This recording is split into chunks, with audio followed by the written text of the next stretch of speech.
Okay, welcome to ESL and Immigrant Ministries Zoom workshop. My name is Julie Froome and I serve on the board of ESL and Immigrant Ministries.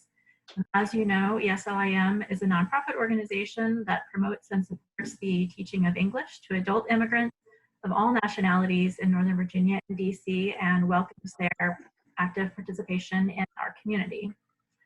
I hope you and your families are doing well in the midst of the pandemic. It is absolutely wonderful to see you today. And this workshop is the first ever online gathering of board members and program coordinators, and hopefully not the last one. I would like to thank everyone who helped plan for our session today. Connie, Dorothy, Doug, Jill, Judy, and especially our panelists, and Deb for hosting our meeting. The purpose of this gathering is to learn how two programs made the leap from in-person classes to online classes in recent weeks, in case you are considering taking your program online with Zoom. And we'll all get a little bit of extra practice with Zoom ourselves. I hope that we can extend a little bit of grace as we adjust to this new technology. It is new to not all of us, but some of us, and I'm included in that bunch. So we are going to walk through some Zoom features that will be helpful for the meeting today, and for English classes, we'll talk about preparing to take your classes online with Zoom, and you, of course, will have chances to ask questions all throughout the session. And so I am delighted to introduce you to our two panelists. Bonnie Barber is from Community of Christ, and Deb Rymer is from Vienna Presbyterian Church. So let's get started with Bonnie highlighting some Zoom features. Bonnie? Okay, thank you. Yes, I'm Bonnie Barber, and I think one of the first things I really was going to show you, some of us, we've kind of worked through some of the problems initially as people were signing on, but I am going to get into my slides because there's so many things that as a host, and now what I'm doing is I can see that you cannot see. There's so many controls and things. So what we're looking at now, I believe you can all see my screen that says Mike, Jane's phone, and there's a picture of me. Is that what you see? Yes. No, Bonnie, it just disappeared. Are you on a phone or an iPad? No. Don't touch anything. Okay, your view. Oh, no. Don't touch anything. Do the meeting. Your view might be a speaker's view. It's on mute. No, it's not. So if we go to... you might want to mention that just as a protocol, if you're not speaking in the meeting, it's best to mute yourself so we can cut down on background noise. All right, I'm back. Okay, so if you can see my screen, that you should see the mic, Jane's phone, and my picture of myself as three participants. Is that what you're seeing? Yes. Okay, so what I wanted to just show you from that standpoint is this is really kind of what we're looking at with all of you, but just three people at this point. And if you look at the bottom of the screen on the left-hand side, there is that microphone, the mute, and that's where we self-mute. And then if we click on it, it will you toggle back and forth. You click on it, you'll get the line through it like we see on the mic box. They were going to show us something. Yes. That means Okay. All right. See if I unmuted it. Okay. So now what we're looking at here is considered, let me go back to this first. I'm going to show you one other thing. You see the mic? This is where when we were looking, you can talk. as people were coming again. As people were coming in today, one of the things, my particular label is the DC Community of Christ. And I'm going to go back and show you that if you look at my picture there, on the bottom left of my picture, it says DC Community of Christ, because that's the name of my account. It belongs to my church. So when I go into a meeting, one of the first things I might do then is get over here next to my name, which is DC Community of Christ, and the participant list, you see the more. And when I click on more, the box under that, you're going to see I get the options of rename and then to edit a profile picture, but rename was the key thing that Connie did for many of you to type in your name for you, so we would actually see a name. The slash through it. And that is part of some of the first things that you probably want to do when you first sign on, is to get your name situated. If it is not, because some of them would come in with abbreviations, some come in with phone numbers. And with your students, I think it's particularly important to ask to make sure we get their name in, at least their first name, because a lot of our students, partly because they're from different countries too, but we got to identify each other. And I know that, you know, most of them picked up who I am, at least by first name, but it's good for them to visually see that if you're not wearing, you know, we used to wear name tags. Now we don't have name tags online, so that becomes our name tag. So anyway, when I go through there, then we type in our new name. And then when you look again, you're going to see that, yep, there's my name up the upper right. It's changed from DC Community of Christ to Bonnie. And then on the bottom left corner of my picture, it now says Bonnie. Connie was, Deb was working on people's names and fixing them, as I said. So, but you individually can fix your own name. You may end up having to fix the names, however, of some of your students, if you know how to spell them. I have a real, that's the hardest part so many times is making sure I know their spelling. Let's see, then I think that when we were going to talk about the gallery view versus the speaker view. Now, right now what we see, here's the gallery view. And that was what we were seeing as people were signing in. For instance, here's the gallery view for my church this morning. I knew that that would just show how many pictures we could actually pick up on. We ended up having, you know, 50 people, so they don't all show even on one screen and you can go back and forth. But that is the gallery view. Now, if you see up here in the upper right-hand corner, just to the upper right of my picture, you'll see it says speaker view. And that is where you would click to change from this gallery view to the speaker view. And then when a speaker view does, that highlights a person who is doing the speaking. And as the name changes, whoever's doing the speaking, their picture comes down here is much larger, and the rest of us stay up here. But then you can toggle back to look for the, I have to move a picture out of my way. If you're up in the right-hand corner, you see what looks like a cube of cubes. You've got, it looks like a little Rubik's Cube up there. Return to gallery view, and that's where you would click, and it would take you back to the gallery view. So that's how you can change the views. And it's just activated, when you're in speaker view, it just activates whoever's talking becomes focused into the larger picture.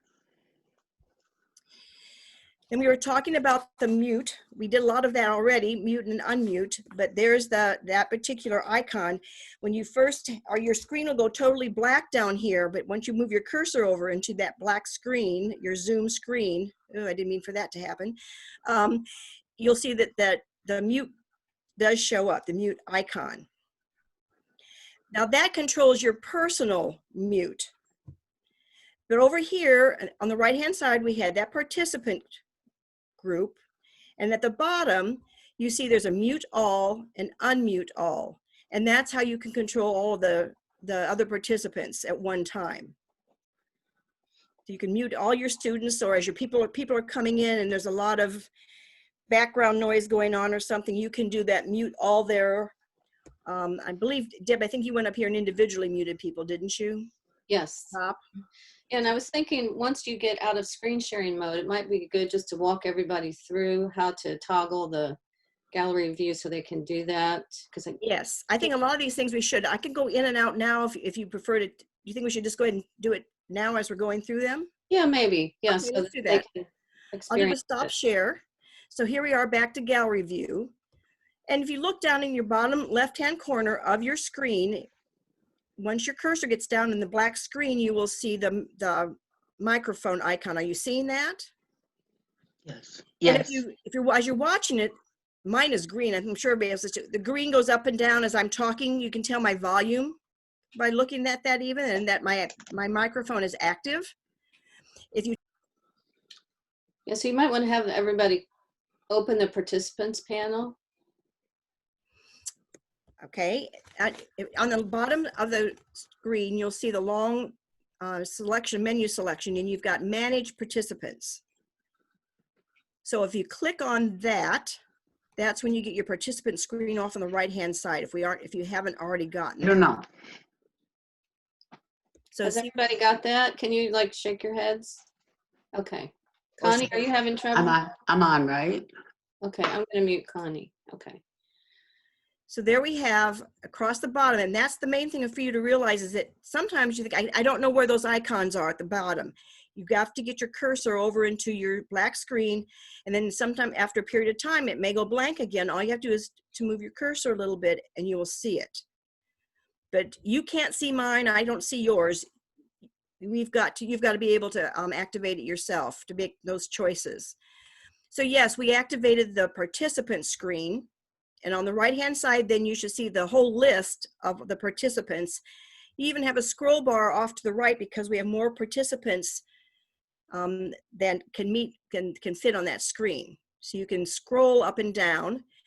You can see their particular microphone and camera icons to the right of their name. So we can see if the microphone icon is outline is changed to red and has a slash through it, then you are muted. And the same, then the camera is the other icon, whether you have it slashed through or not. You can go see that the couple of people that don't have their cameras on, you can see that shows here in this particular panel.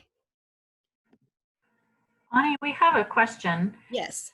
Is the mute all function available only to the hosts? I don't. Yes. Yes. Yeah, that would make sense. Yes. Yeah. Mm-hmm. And I wanted to add one thing. When we first did our a demo meeting with our teachers, I was the host and I muted everyone, and then we had trouble with them being able to unmute themselves later in the meeting. So Really? have you ever had trouble with that, Bonnie? No, but I've not muted everybody before. Okay, so I would just be cautious of that. No, that's a good point. Yeah. Yes, and a lot of times if people are familiar, once you get them familiar with their icon at the bottom left of their screen, let them mute and unmute themselves.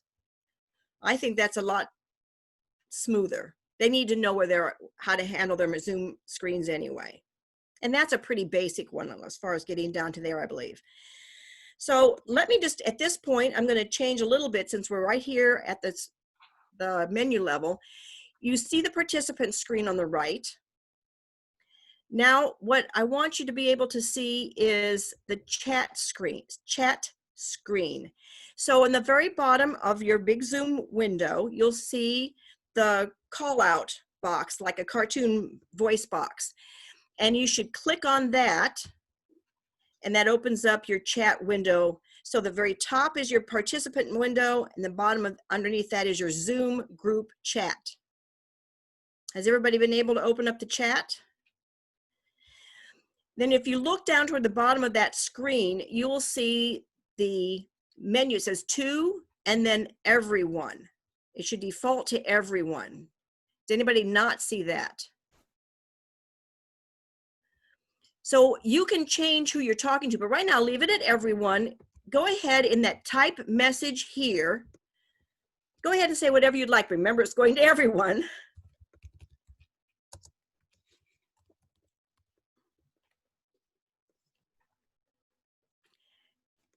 And you can see that the chat's starting to scroll up that we're hearing from people. Now, again, look back at the box that says everyone, and there is a little down arrow to the right of the word everyone. If you click on that, you will see the names of all the participants. And again, there's a scroll bar because we do have a large number. And what you could do there is you could click on any one of those names, and you will see that name appear in that box at the to line, and you can send a private message to that person. So that person's chat window will show your message that you sent to them. And they in return, it will then default to that. They in return can message you. But again, if they want to go back to everyone or any other person and you do the same, you just click on the down arrow to the right of the names at the to line, and then you can pick another name or go back to the top of the list where it says everyone and return to everyone. And I only suggest that you use this because if you do get into, well, we're going to do a game night with our English classes in 2 weeks. So we're going to play Pictionary. So we'll be using this feature to pass the words to the team leaders, for instance. Or, you know, if there are games that you come up with, there's some ways that I'm finding ways that we can use Zoom to make it work. When I go down there and I click the more and the little arrow, saves chat. I have no other options. When I go down to try to do it individually, it says save chat. All right, I am down. So you need to click on the little blue box that says everyone. There's a little drop down. Oh, thank you, thank you, Yeah. thank you. My bad, thank you. Okay. So that's how you can use chat, and that's why, as people are asking questions in the class, we use the chat. Maybe perhaps they want to don't want to interrupt your presentation or something. They can type in a question. You can go back to the questions and look at those. My teachers have used that if there's a certain vocabulary word that somebody is questioning, she'll look up the definition. Sometimes she'll just type it in the chat window, send it out to everyone so that they have that to look at. It's a little bit easier than trying to perhaps flip to the whiteboard at that point or something. Plus, you can save the whole chat window to a file at the end of your sessions too, if you want, things of that nature. If somebody's trying to give me their email address, I had some new students start in the last couple of weeks, and they came in because of a referral by somebody. We had no registration information, so they gave me some of their information and they typed it out there so that I could see it, at least to get their initial contact information, an email address, for instance. And that was much easier for me to make sure I was getting exactly what I needed to contact them. So you'll find different reasons that you can use the chat window. Any questions at this point? Okay, I'm going to go back and look at my things here, my screens. Let me go back to share screen here for a bit, and then we can come back out again.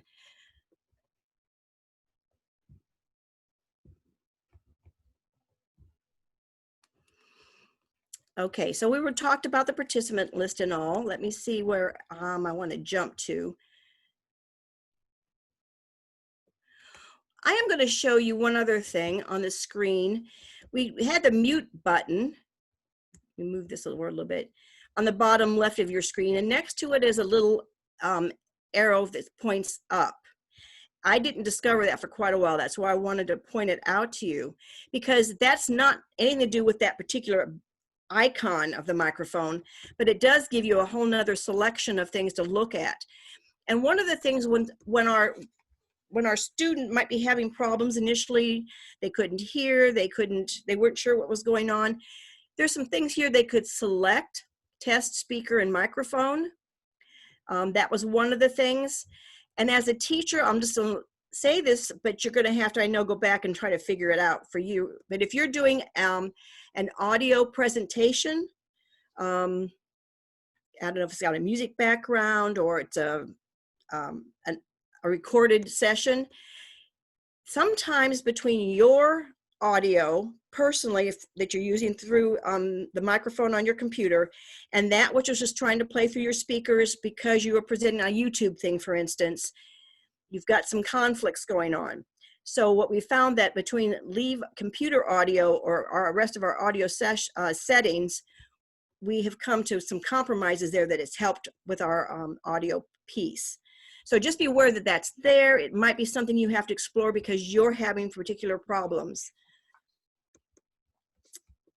Okay, I can tell, I mean, we sang together some songs, for instance, in a class.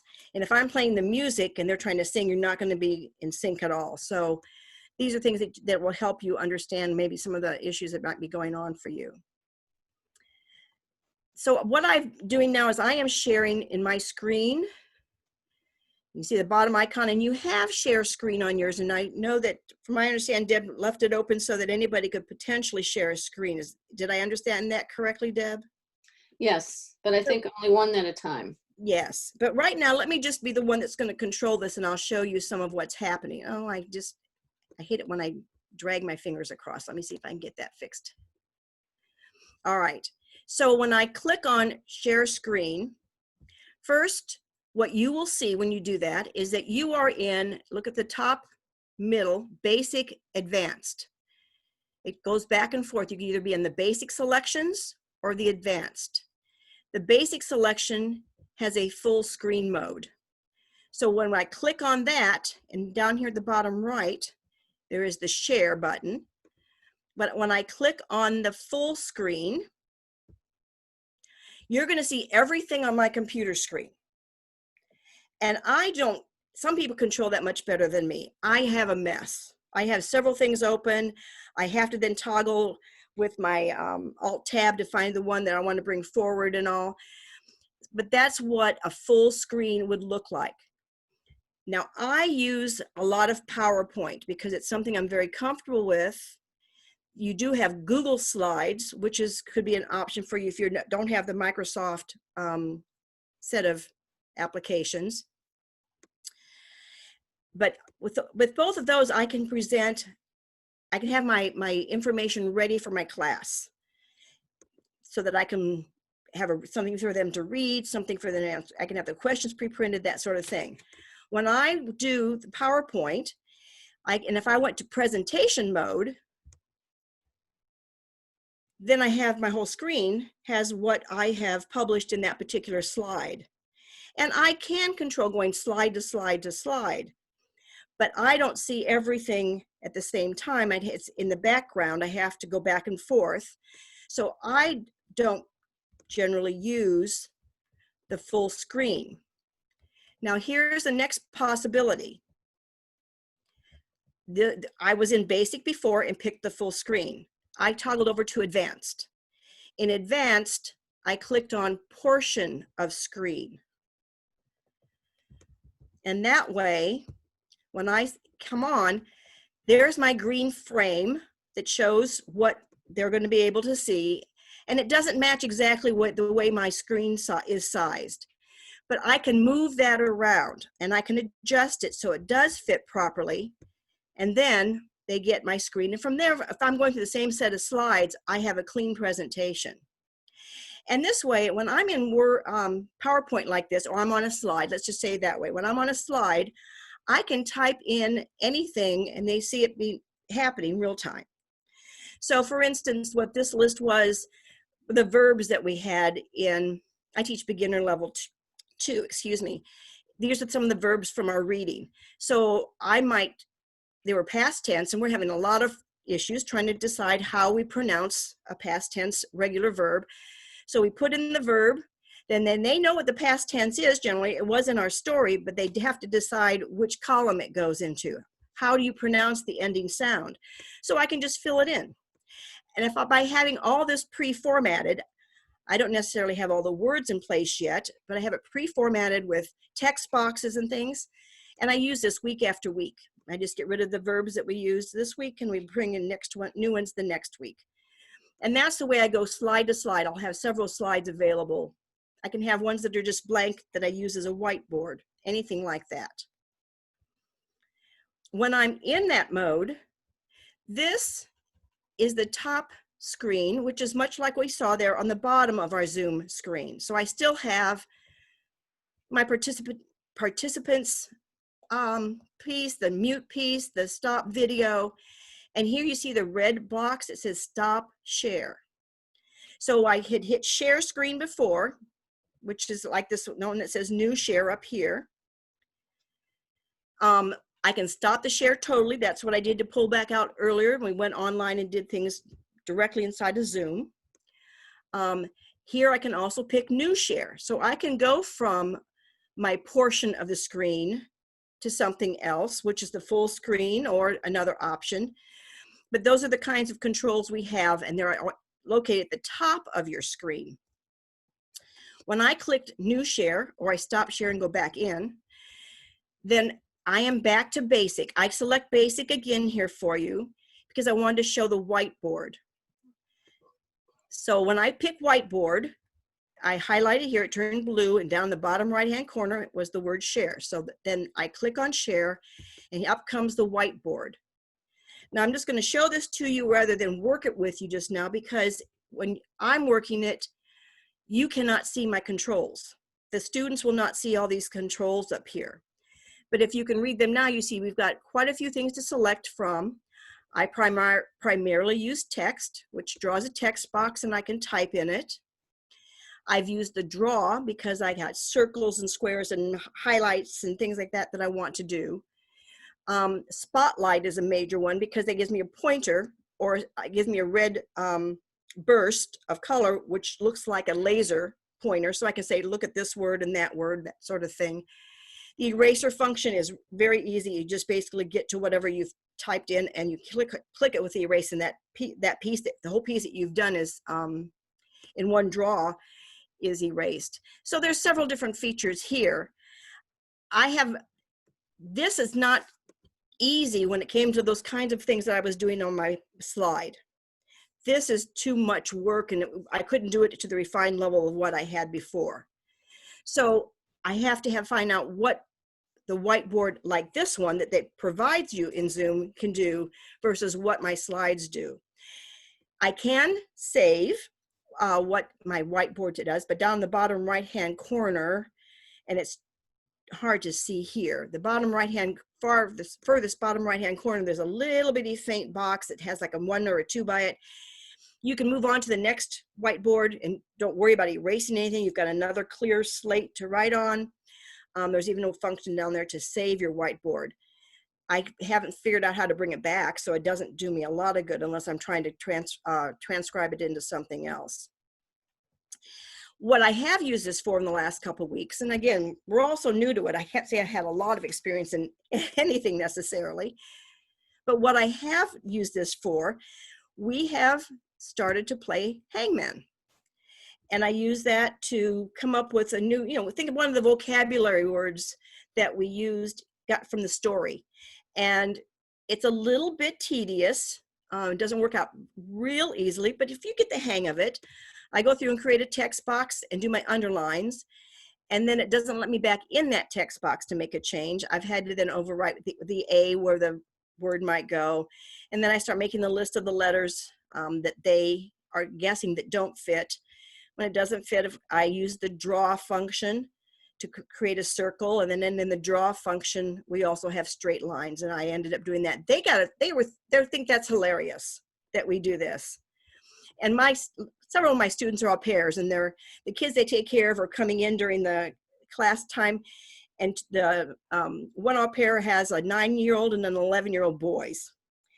And they got really interested. I don't know, I guess they've never played hangman. So they wanted to know what it was. And all he says, I'll teach you tomorrow. I'll teach you tomorrow. So, but it was a nice way for them to have to think about the spelling and to think about what the word was again, because I usually try to pick a word that they've asked about that's not of great length, but this was going to be the word thaw.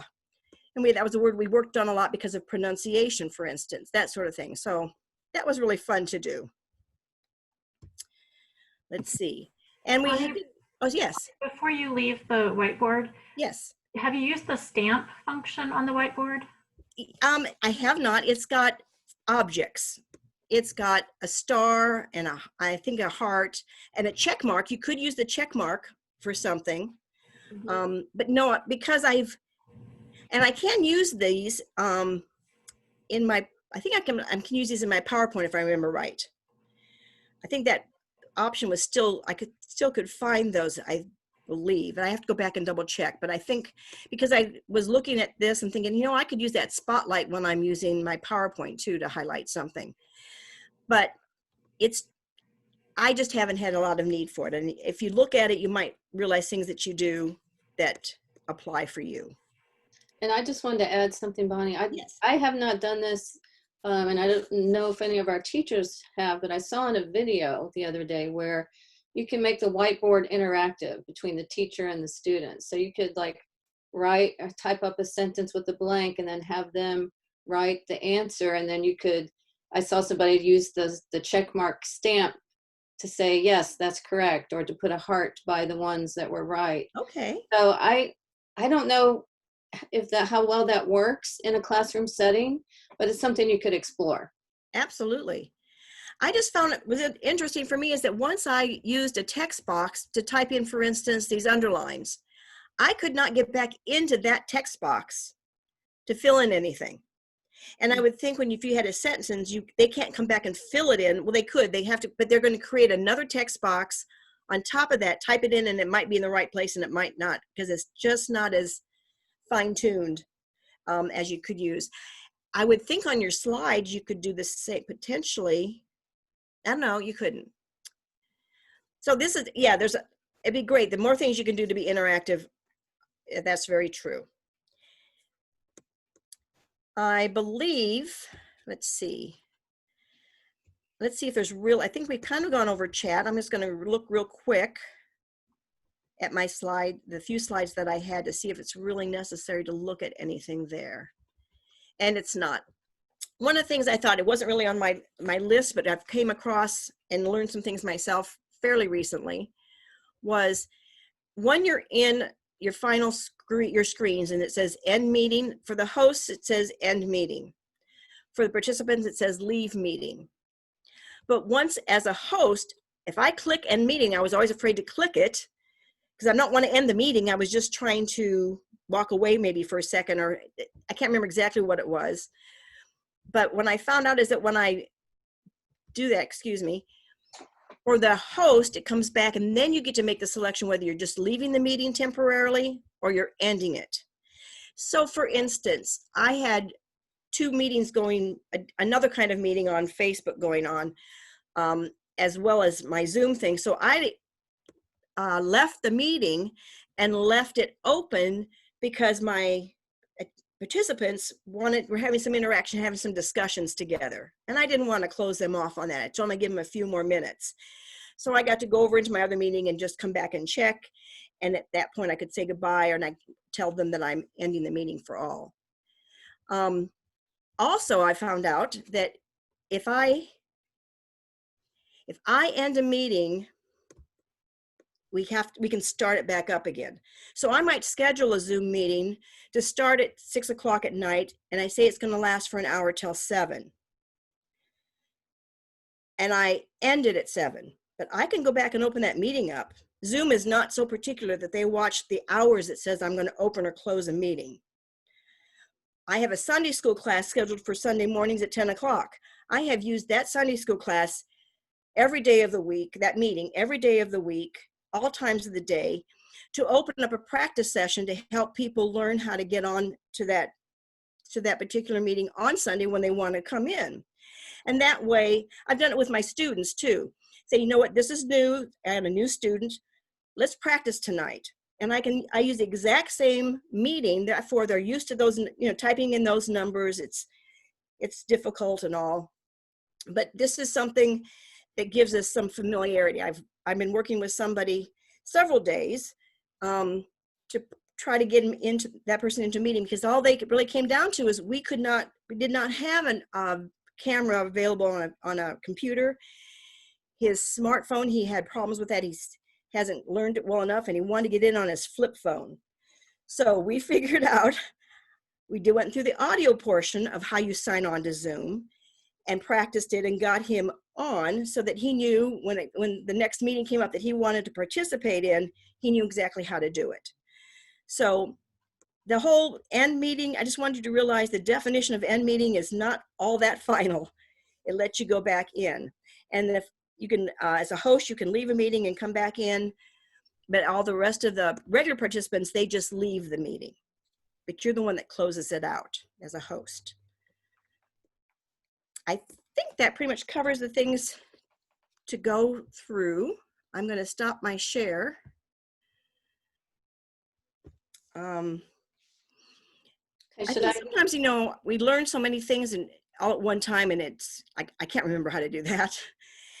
And so I think right now I'm just trying to plant the seed to know that there's a way to do it. And for me, it was trial and error. For you, it's going to be, you might have some trial and error. My students are very patient when I make mistakes. My congregation is very patient when I make mistakes. I mean, everybody knows that we're all learning this together.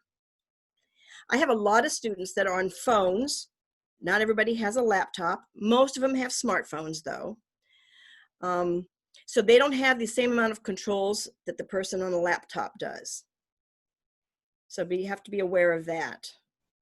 Technology is too much for some people to overcome. We have about 40%, 50% return of students that we had before we went online.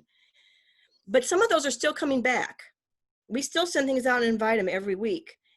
And some of them, we say, hey, we're going to do this, and something might sound fun enough that they're willing to make the attempt to come. And so then we just try to be there to help them work through getting on. We do have my teachers use the share screen, and they actually try to use sometimes they just send the paperwork to their students, and they can call it up themselves and look at it instead of trying to share one screen and read it from there. Or if there's an exercise to go through, we've emailed those to our students ahead of time, and then they can, our teacher feels that she can go student to student and going through chat to see how they're doing privately. So did you have any questions? And their question can come back while the other students are working on something on their own at their desktop. Bonnie, we have a question. Yes. For those of us who are not always patient with technology, is simply using a marker to write on a piece of paper and holding it up to the screen a usable low-tech option? Absolutely. I actually brought home my dollar store whiteboards that I use in my preschool Sunday school class, and I write on them sometimes and just put it up. That works out. And then if they have a piece of paper and they want to write on something and hold it up, absolutely. There's no reason they have to do it the other ways. Okay, and one other question, how many students do you usually have? We are a small group, but I would say we had 19 or 20 registered in our advanced class, but we never got over about 12 who attended. So we are getting about 6 or 8 into the advanced class coming back. But they were using half the class to read a book together, and so they're interested in continuing to read that book together. That's been one thing. I had, in my beginner level 2 class, I had 3 students. The last time we met physically, I had 4 new students show up. Those 4 new students have all come back. And one of the longtime students comes in and out. So ultimately, the most we've ever had in an online class has probably been 12, because all of our teachers have separate accounts. And what else should I say about that? I guess my intermediate class has 6 students. At this point, she had 12 on her rolls. They do switch off. She never has had more than 6 come at any one time. So my advanced class is our largest. And we have had one advanced, we've kept it with one advanced, one intermediate. We thought we should break it into 2 because they could use a little more attention, but we are challenged with having teacher availability. And do we want to continue on showing some of the other features, Julie, or? Yeah, Deb, do you want to pick up with the yes/no questions? Because I think we're going to show some other things and talk in more detail about some of the questions you may be having. So if you look at the bottom of your participants panel, everybody sees a little green check mark and a little red X. Do you see those? So if you are, if I asked everyone to please answer this question, do you have plans for Cinco de Mayo? So everybody just pick yes or no and say that. And you can see on the participants panel what the answers are. So you could use this for any yes, no kind of thing. Like one of the ideas would be if we were typing a sentence, I'll type a correct one. Bonnie did. So and you could ask your students, please look in the chat and tell me if this sentence is correct, yes or no. And then you could have everybody answer that. And the host can clear those answers as you go along. So I'm not sure how much that's something that you would want to use, but it's a capability that you have. And another really cool capability is polling, and the host is able to do that. You can build your polls ahead of time, and I built a couple of polls just to show you an example.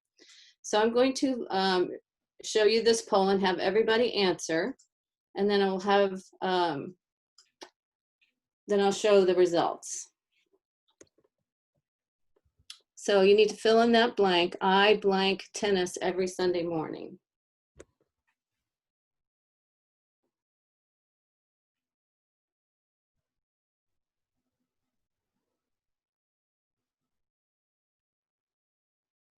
Okay, we're almost all done there. So, and then I can see the percentage of people who've completed as we go along. And then I can end that poll and share the results with everybody. So now you can see the results. So almost everyone selected play. Then I can stop sharing that and I can share another poll. So you could use this for, you know, exercises that you wanted to highlight. So here's another one that you could answer. Deb, do you prepare the polls ahead of time? I did these ahead of time. You can do them in the meeting, and you can also do them ahead of time, and I can show you where that is when we go to the account management. Okay, so that's another little fun thing.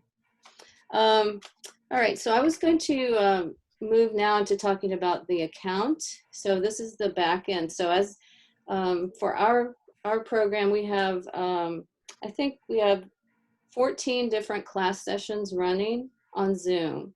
And we created the meetings for the teachers to use, so that all they would have to do is start the meeting in order to run their session. So I'm going to show you a little bit about that. Okay, so what I'm going to share now is my browser window.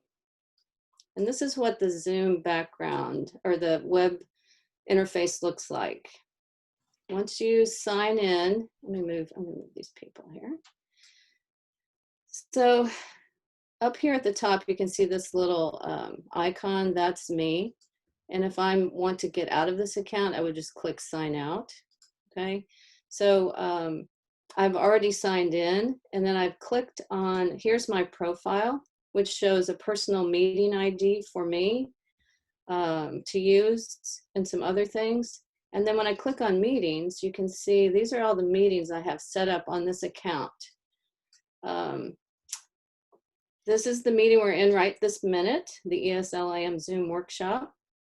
And you can see it's already started, and these are some recurring meetings for our English classes. But what I wanted to point out first is when you set up an account, you will need to look through the account management tab over here on the left and pick account settings, because you'll want to think through how do you want your meetings to be run. So there's a lot of options here. So you can decide how you want participants and the host video.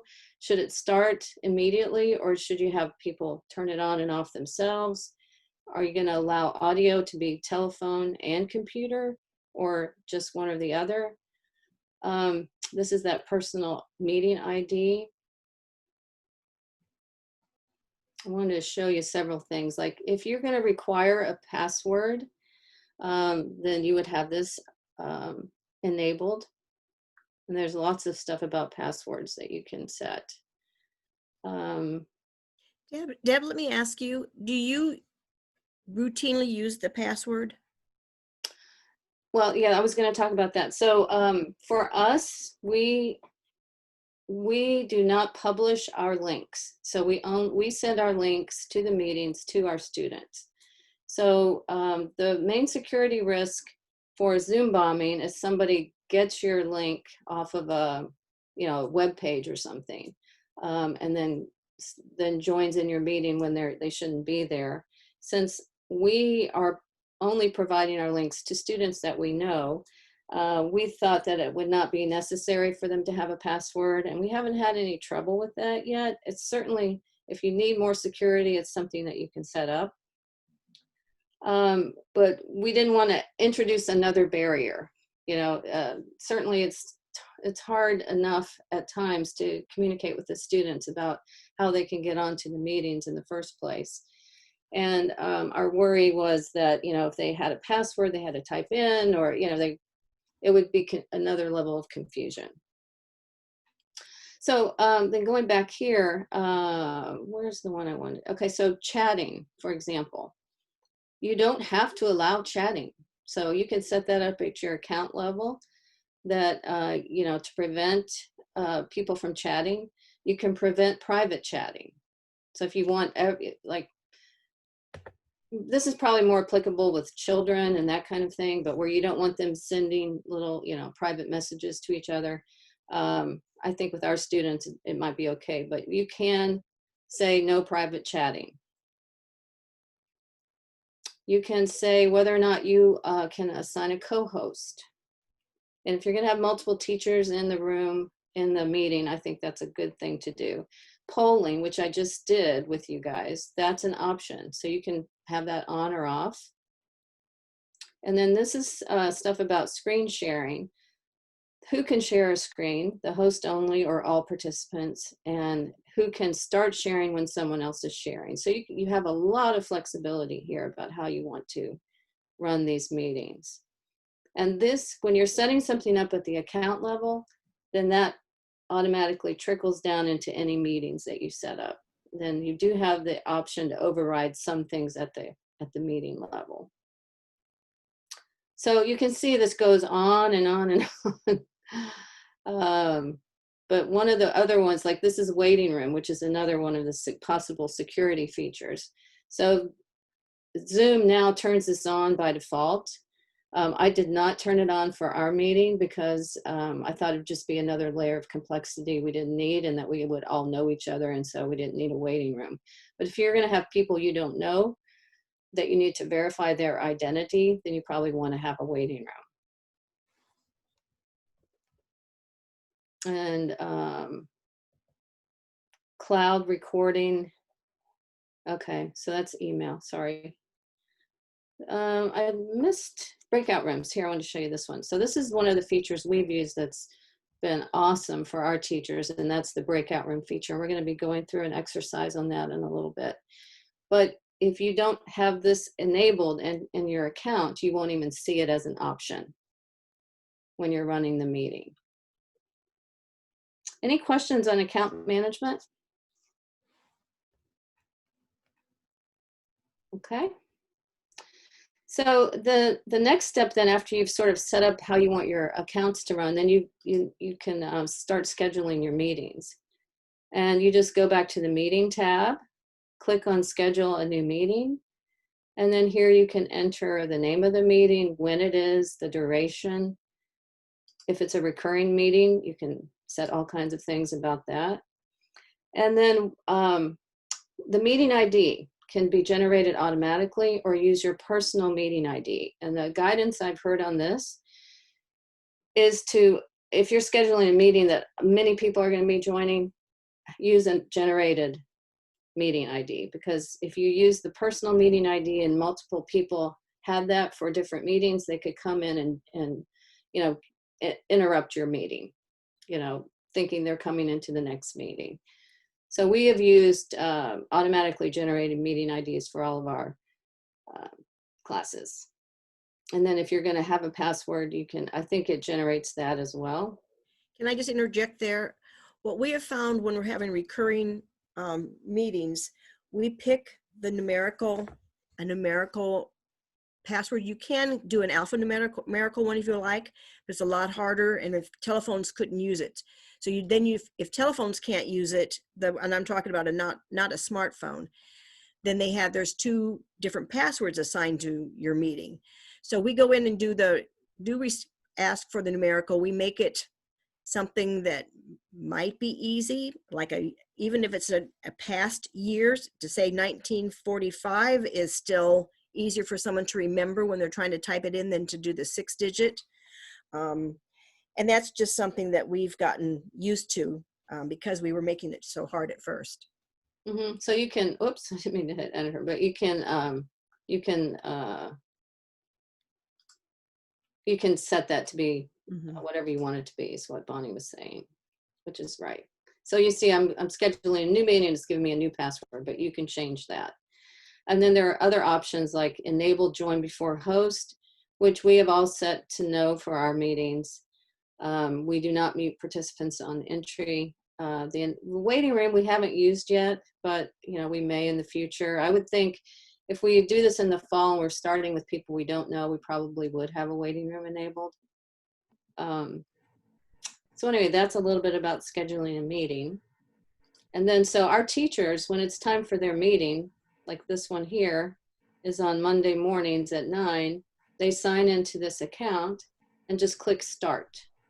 And that's all they really need to know. They don't have to do all this other back end stuff. We're doing that for them. And this meeting that I just created by accident, I'm going to delete. Okay. So we talked about those things. I want to show you, so let me unshare this.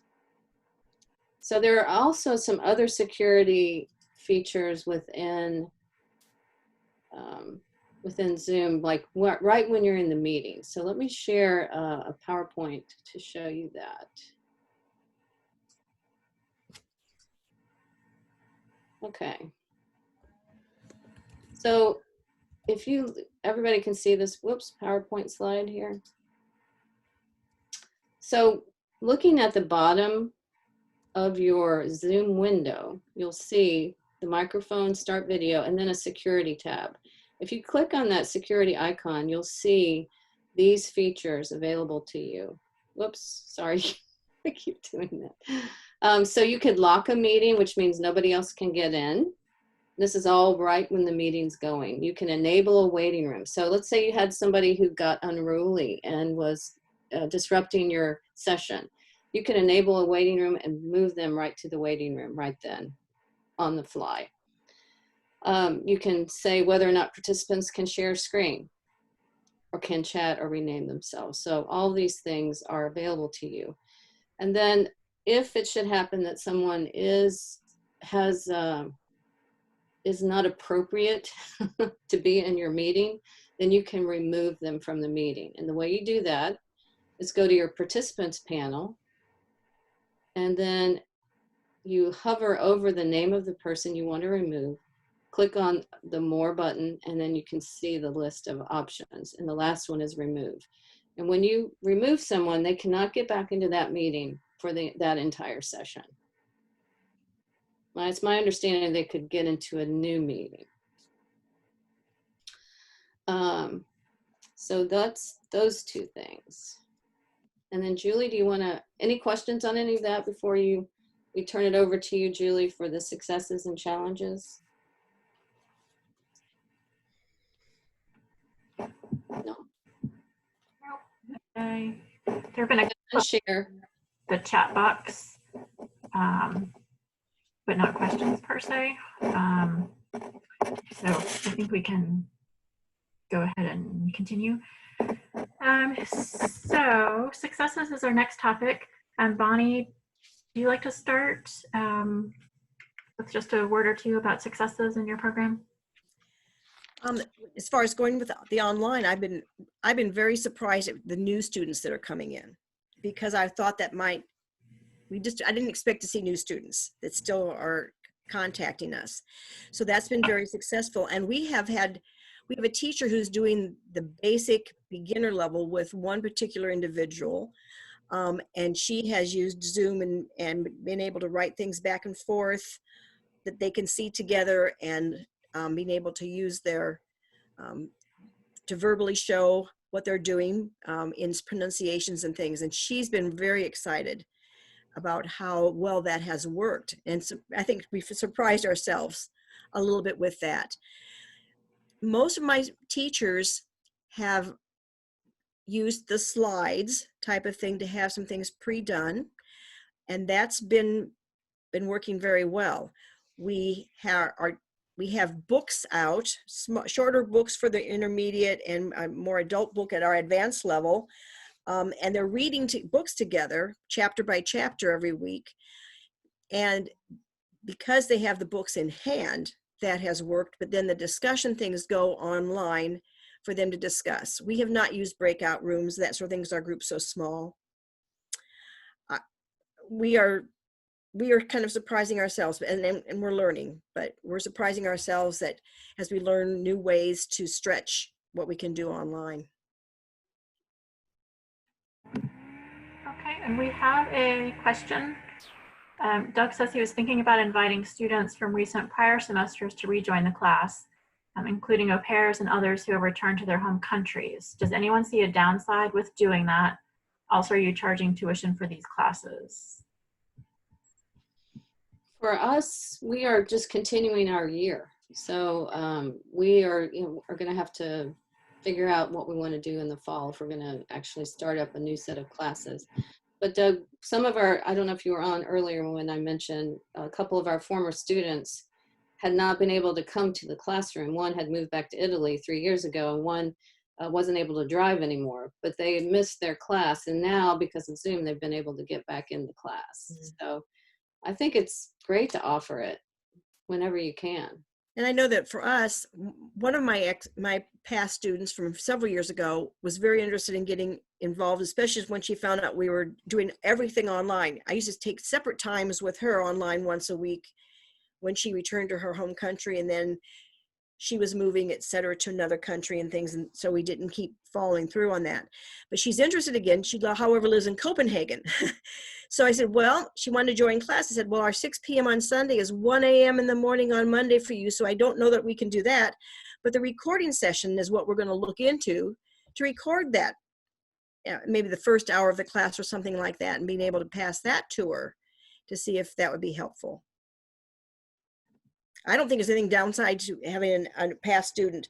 We let students come at any time. So they start in the middle of a session, type of thing, a spring session or whatever. It's challenging, but they enjoy each other's company and they're ready to learn. So we've had no problems with that. We do not charge any tuition. Hey, Bonnie, I have a question. You had new people joining. Yes. How did that work? Did they come, one of your current students invited them, or how did one of them has been the new students through the au pairs organizations. A new au pair showed up and got familiar with other au pairs, and they brought them along. Another one happened to see on one of our church's websites where we mentioned that we have English classes, contact us, and that a woman has contacted us about her parents coming into the country that aren't comfortable speaking the language at all. They know they can read a little bit and that sort of thing. So we're setting it up with that one the one of our teachers is just going to set up another day of the week to work with them initially, just to kind of assess them, because it's not easy to just go into the kind of assessments that we were doing before. So we've gotten them, they've found us and emailed me and said, hey, I'm interested. And yet some of them have been brought by somebody else. So it can happen anyway. Mm-hmm.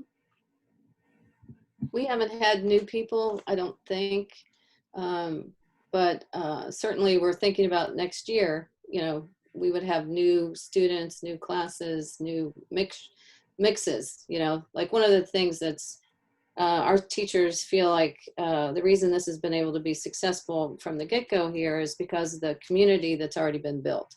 So they already know the students know them, and they already have that relationship. So it's good to know that you can incorporate new folks and still keep that sense of community. So that's good to know. It's been interesting. The relationships that have built have been wonderful. I mean, teacher to students, and then students just kind of welcome another student in so well, whether it doesn't matter if they're from their home country or not. They kind of feel like they're sharing something in common. So that has worked.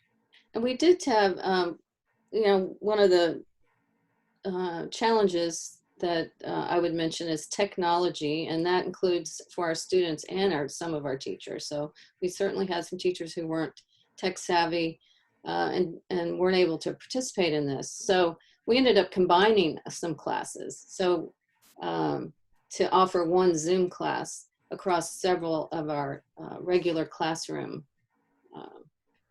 options. And so that, those students had to get to know each other and get to know that new teacher. So that has worked well. We've had a couple of activities. Again, we're fairly small, but we've had a couple of activities where any of the students could come we did one on a Saturday night instead of our Sunday evening classes, and we've done another one on a Sunday evening. And the classes have come in and mixed, and the intermediate and the advanced do very well together. I think those that are lesser verbal have a harder time, but they still come. And we did a game night with just the students in December. And because we tried to have a Christmas break and they didn't want one. So we created a game night when we would have otherwise not even been meeting. And they just enjoyed that. And those that had lesser abilities with the speaking still really enjoyed being part of it and watching. And they keep asking for another one. So I think we have had a couple of activities where we've brought our all levels of class together the first 15 minutes that we meet, and we give them a word and have them just talk about that word or think of something relative that they could share. So that we've tried to create some relationships between even the students in the different classes from the very beginning. And that has been a very successful thing. Technology-wise, what I would like to mention is we run into garbled speech coming over people's microphones when the students are trying to talk to us. And it's hard enough sometimes to understand with different accents and all, but sometimes it gets so garbled that one of the solutions we've had to totally get out of the audio and then come back in. Sometimes that makes it better. It seems to be those that we've had some people with their particular headset seems to be causing a problem. And then we just have the background noise, which, some of our peers are telling the kids, go away, I'm in my English class, type of thing. But it's just been, for most part, everything has worked pretty well. Great. And I know we have some questions in the chat box, and we definitely want to get to those. But first, Deb, is there anything else you'd like to say about successes before we get to the questions? Just real, overall, we had, we got together with all of our teachers doing Zoom and to ask them how they thought it was going. And it was good to hear from them. They thought it had gone much better than they expected. So they felt that, the relationship, having established relationships was a key factor to help with that success. And that, they were making good use of the breakout rooms. They did like Bonnie does with her PowerPoint or Word document where they have their lesson, and then it's easy to help the students flow along with your lesson.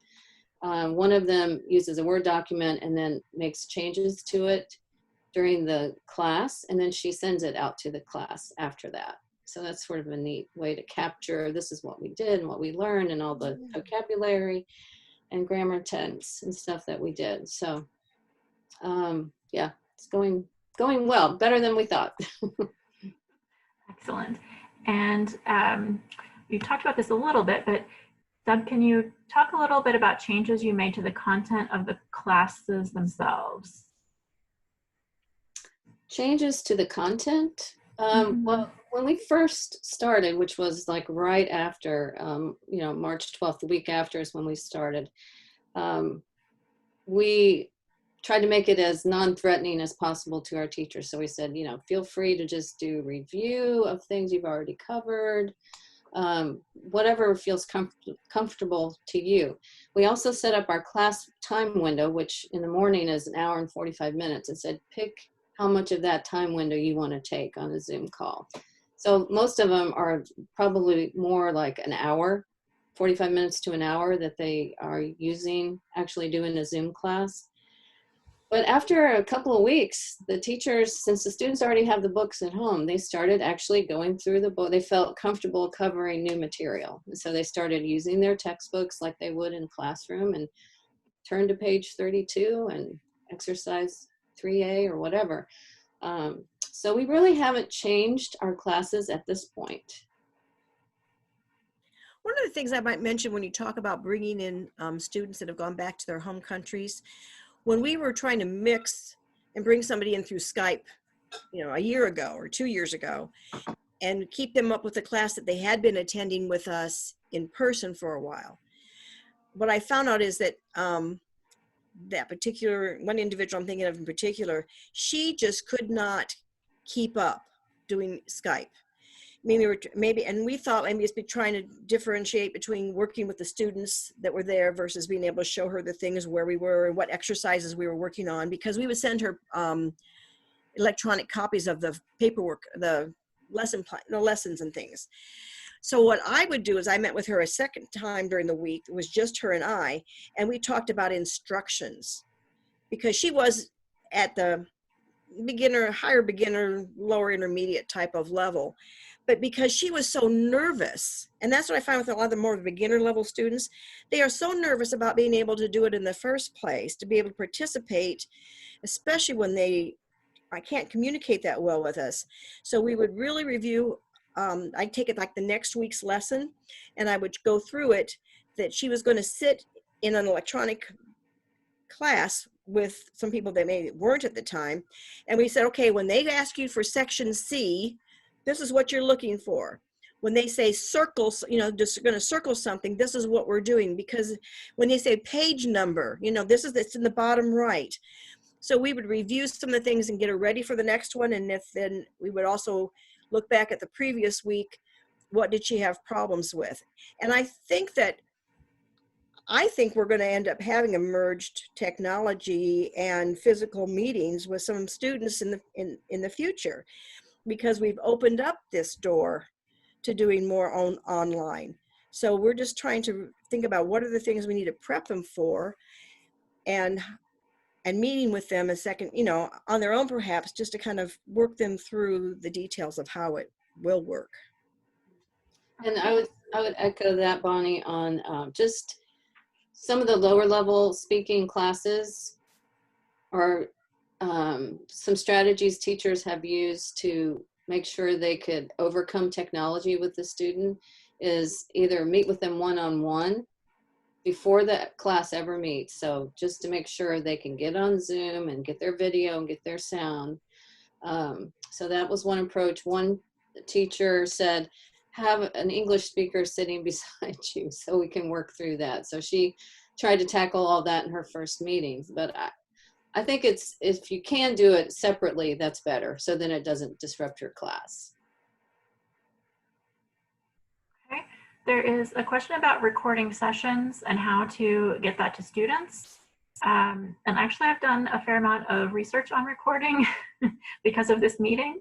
So what happens is, well, there are two options. You can record to the cloud, which may or may not be a great idea for security purposes. And I know Deb had said that Vienna Presbyterian doesn't record to the cloud. You can make a local recording, which is what I'm doing today, and I will end up with an MP4 file that then needs to go to something like YouTube, so that we can link to it on the website or Facebook or something like that. So the recording results in an MP4 file, which then you have to figure out what to do with. Also a question, what au pair associations do you get students through? You know, we have never ever advertised with an au pair, so I'd have to actually ask the students what their organization is. And, you know, that's a really good question. And I think that's something we should ask our students, because the initial students found us online through ESLIM's website or our church's website and started contacting us. So it would be nice to know, though, and maybe, because that'd be one way we could pass out information to the au pair associations and let them know we're available.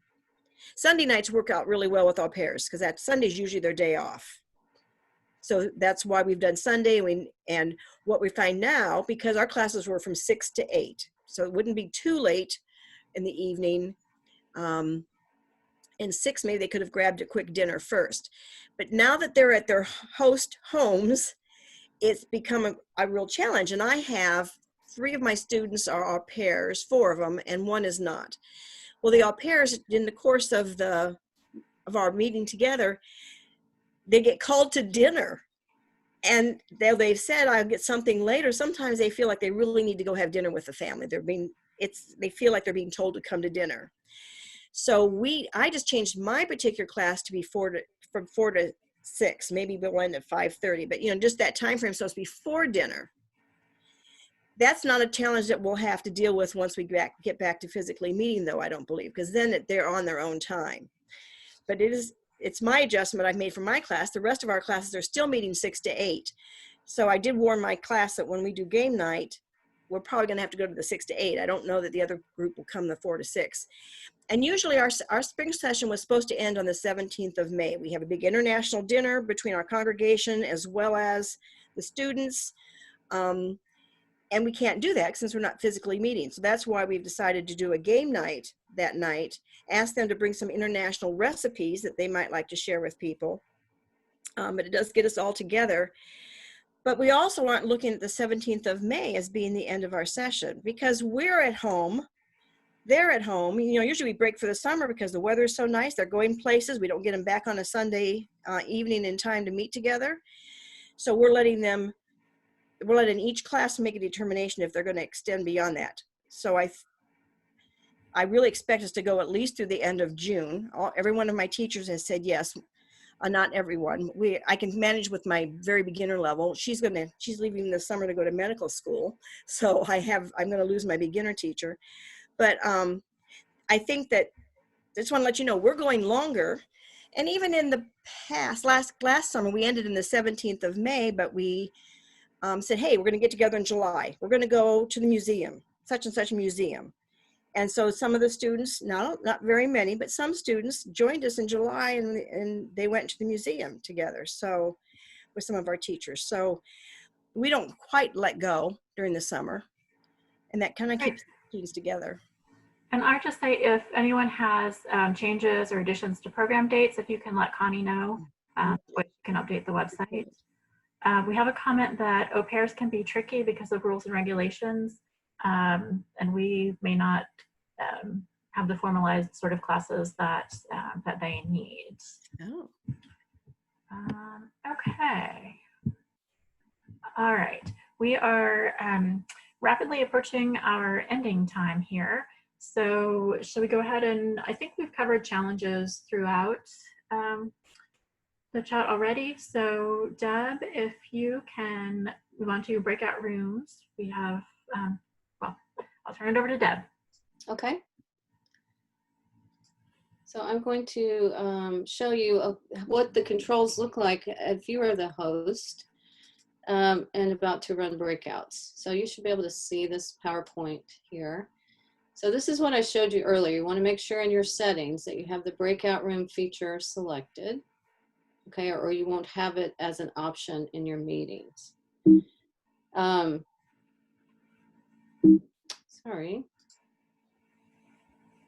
Let me put this in display mode here. See if that helps. Okay, so when you want to make breakout rooms, which is like pair work, small table work, that kind of thing, but breaking your meeting into smaller chunks. Zoom, we've never run up against this, needing 50 separate sessions of 200 in each breakout room. Maybe some of you guys will, but we've never had to worry about, but there's a lot of capability there. But the thing I wanted to show you on this slide is the options. When you are setting up breakout rooms, I would definitely recommend that you check this box, move all participants into breakout rooms automatically. Because if you don't, what happens is when you create the breakout rooms, every person gets a message on their screen that says, you've been asked to join such and such breakout room. If they never accept that invitation, they stay in the main meeting room. And we've had a couple of times where students never got that message, didn't know they had to click on anything, and so they never made it to a breakout room. And then another thing, when breakout rooms are closing, you have the option to say how many seconds you will give them before it closes. So the default is 60 seconds, which is a long time. they may have some things that they're trying to wrap up speaking about, so that's fine. And then they do have the options to say, leave the breakout room, but some of your students might not know that. So you could change that timer to be like 10 seconds or 20 or something like that. And then when you click on this is the Zoom window, and you can see over here is where you'll see breakout rooms on the right. When you click on that, the first thing that pops up is you need to decide how many rooms you want. So and it shows how many participants are in the meeting. It does not include the host. And then you can say, let's say you had, in this example, 6 participants, and you're going to put 3 in a room. So that means you need 2 rooms. And you can decide if you want to have the Zoom do it automatically for you, or if you want to do it manually. So you may want to put certain people together, and it's very easy to do that. And so then when you hit create breakout rooms, this is an example where someone has done manual. So they click the names that they wanted to put in each room. And then once you have the rooms set up, you can see who's in each room. Now we haven't gone into the rooms yet. This is just set up, but when you're the host, you can see this. You can also easily move someone from room to room, or exchange someone with someone in another room, okay? And then when you click open the rooms, why is that doing that? Sorry. Once the rooms are open, then and everybody's in their room, you as the host have the ability to join each room. You don't have to do that, but let's say you had like a small table exercise and you wanted to check in with each room and see how they're doing. So you can just go join each one at a time and come back out. And this is important. Hosts can create and move to any breakout room. Co-hosts can only move from room to room, but they cannot create them. So whoever is going to, you need to have the person who's going to create the breakout rooms be the host, okay? And this is a neat option here, this broadcast message to all. So you can type a message, like let's say, I'm going to close the room in 5 minutes, or hey, switch partners, or now talk about this topic. So you can send that, and all the breakout rooms get that message at the same time. And then when you click on close rooms, then there's a message that shows how often they are closed, or how long before they close. Now, once you've set up breakout rooms for your session, they stay the same unless you recreate them. So there is a recreate option. So let's say you wanted to mix your 6 participants up into 2 different mixes, then you could just recreate the rooms, okay? So that is a brief overview of breakout rooms. And then Julie, do you want to actually go into the rooms? We could go, what if we went go into the rooms for about 3 minutes or so? Sure. You can say hello and try it out. We were going to have a little bit of discussion then, but maybe we'll dispense with the discussion. If you have an idea or thought or question to share, go ahead and do that. But mostly we'll just get in the rooms, say hello, and wrap up. Okay. So this is coming up saying we have 17 participants, and it's suggesting 4 rooms, which would be 4 to 5 participants per room. And I'm just going to let it assign automatically. And I click create breakout rooms, and then it shows me who's in what room. And then once I click open rooms, then you'll all be invited to go, because actually let me click that box that says send them automatically. Okay.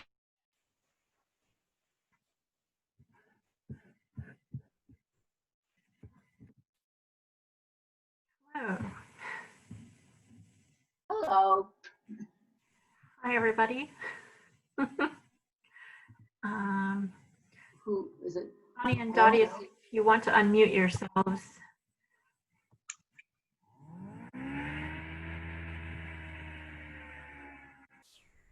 You can do that.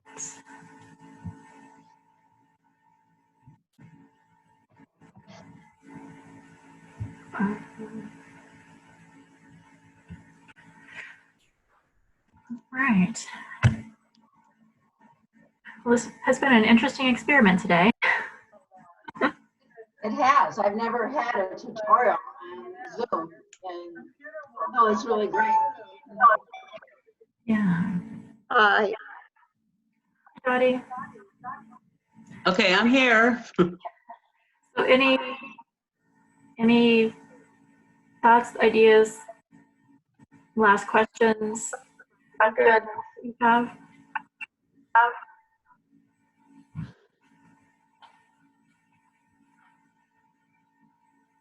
No? Okay. All right.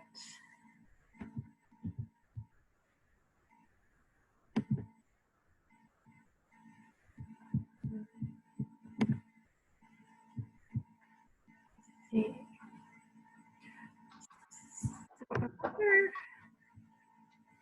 I think Deb is going to pull us back after a couple of minutes, but I'm not entirely sure. So, Well, it's nice to see everybody appears to be healthy. We've had really good attendance at this, so that's a wonderful. yeah. Yeah, and it does overcome our geography issue with people being so far flung. Yeah. Deb sent us a broadcast message. Yes. Well, this would be really interesting for classes. It would be. I like we had a guy who had started class and his company moved him to Texas, and and he really hated it. It would have been really nice to have a way for him to continue with us. Oh, there's our 1 minute warning. Yeah. And then the thought of former students who moved back to their home country or whatever. Yeah. Join would be fun too. Yeah. So it kind of makes a question of what about ongoing? Yeah. What's the future of this, of our classes? Yeah. Yep. All right. Well, And should we maybe there return? are online textbooks. Oh, can we just say that? Should we go ahead and return to the main session?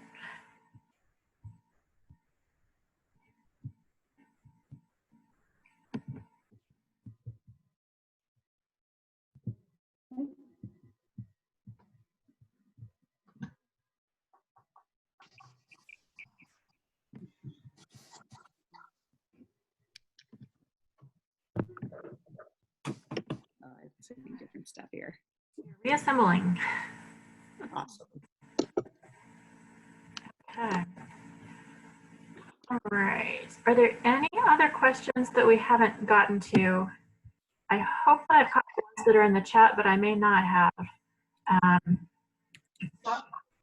So if you, There's one, I saw someone asked a question which wasn't answered, and I thought it was an interesting one, but it may be just for the future. But if we were to go on doing this, taking in new students, how do you decide how to place them? How do you evaluate them? To decide which level class they belong in. Oh, good question. I can tell you from our experience, just we don't use a test anymore unless somebody is really sort of on the borderline. We just talk to people and we can figure out where they belong just by talking to them. Yeah. Because either they can converse or somebody else is conversing for them. They have some trouble, etc. And people will move back and forth as they see fit. There's often a wide discrepancy between written ability and verbal ability, and so right. we think written testing is significant. So I think Teresa's talking about after we do the initial assignments at the beginning of the year, when people show up mid-semester, we just talk to them at that point and make a decision, a rough decision. But we always default to the lower level. If there's a doubt, we put them in a lower level so that they can be promoted rather than demoted. And we're thinking about next year, if we are going to be online only, how are we going to do the placement interview? We do a verbal interview with some writing. So we're not there yet, but we're thinking through perhaps a one-on-one Zoom session, which would handle getting them on over the technology barrier, and then a way for us to have that conversation. But it's early days for us to figure that out right now. Yeah. Okay. I'd just like to share one human interest thing that I find so amazing. We had, at the beginning of the year, in fall, we had 2 students come from Puerto Rico that were attending Georgetown Law School. And one of them had to be in my class at beginner level 2, and the other one went to the advanced class. And the one in my class said he worked in the judicial system of the Supreme Court in Puerto Rico, but he couldn't think, he wasn't thinking in English, and he could read fairly well. And because he already had graduated law school in Puerto Rico, he was just trying to get American law.